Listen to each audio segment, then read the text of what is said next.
the classic werewolf is a human with the ability to shift into the shape of a wolf, the movie versions typically feature a transformation to a wolf-human hybrid. The standard werewolf has a taste for human flesh, a weakness to silver, and a serious shedding problem. Some werewolves have impressive basketball skills, as seen on TV shows such as Teen Wolf. That is not a stock werewolf ability. There have been various and sundry efforts to explain the werewolf myth and legend. Some of the scientific, or at least pseudoscientific, include specific forms of mental illness or disease. On these accounts, the werewolf does not actually transform into a wolf-like creature. The werewolf is merely a very unfortunate person. These non-magical werewolves are certainly possible, but are far more tragic than horrific.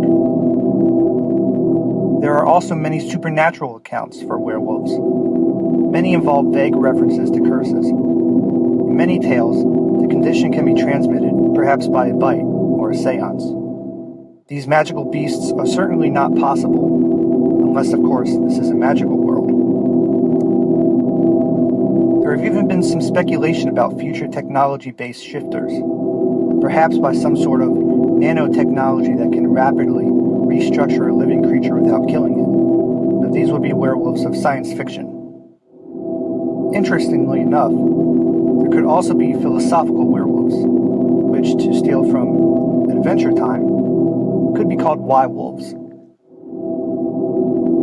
These Y-wolves have a solid metaphysical foundation, or as solid as metaphysics can get. Everyone's good dead friend Plato, who was probably not a werewolf, laid out a theory of forms. According to Plato, the forms are supposed to be eternal, perfect entities that exist outside of space and time. As such, they are even more strange than werewolves.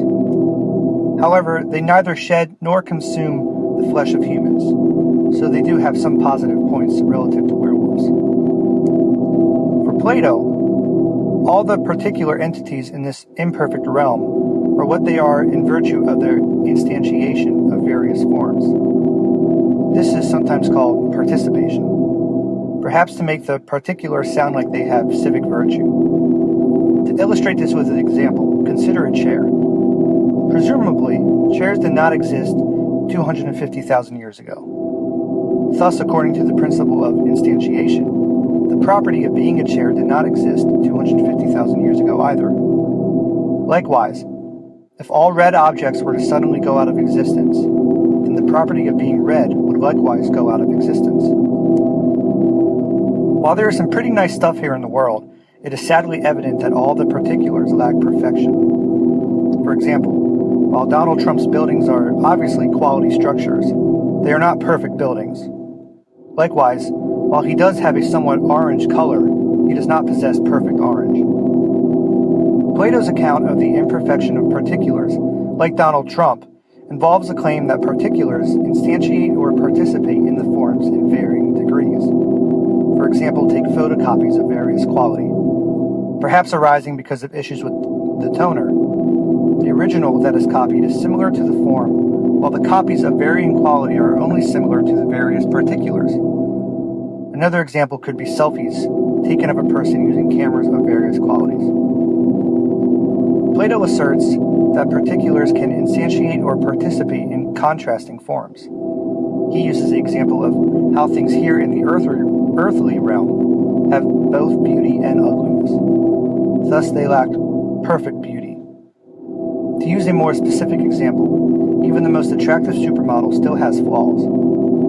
As such, a person's beauty, or ugliness, is a blend of beauty and ugliness. Since people can look more or less beautiful over time, this mix can shift. The degree of participation or instantiation can change. This mixing and shifting of instantiation can be used to provide a Platonic account of werewolves, which is not the same as having a Platonic relationship with a werewolf. If the huge assumptions are made that a particular is what it is because it instantiates various forms, and that the instantiations of forms can be mixed or blended in a particular, then werewolves can easily be given a metaphysical explanation in the context of forms. Plato, a werewolf would be a particular that instantiated the form of man, but also the form of wolf. As such, the being would be part man and part wolf.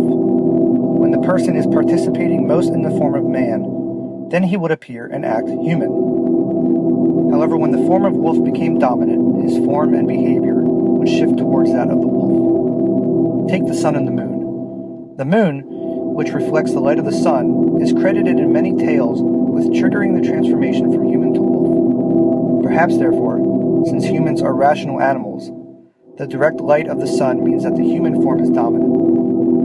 The reflected light of the full moon might then result in a distortion of reason, and thus allow the animal form of wolf to dominate. There can also be a nice connection here to Plato's account of the three-part soul. When the wolf is in charge, reason is mostly asleep. While it is the wolf that usually takes the blame for evil of the werewolf, it seems more plausible that this comes from the form of man. After all, research of wolves has shown that they have been misrepresented in popular culture. So whatever evil is in the werewolf must come from the human part. The howling is all wolf.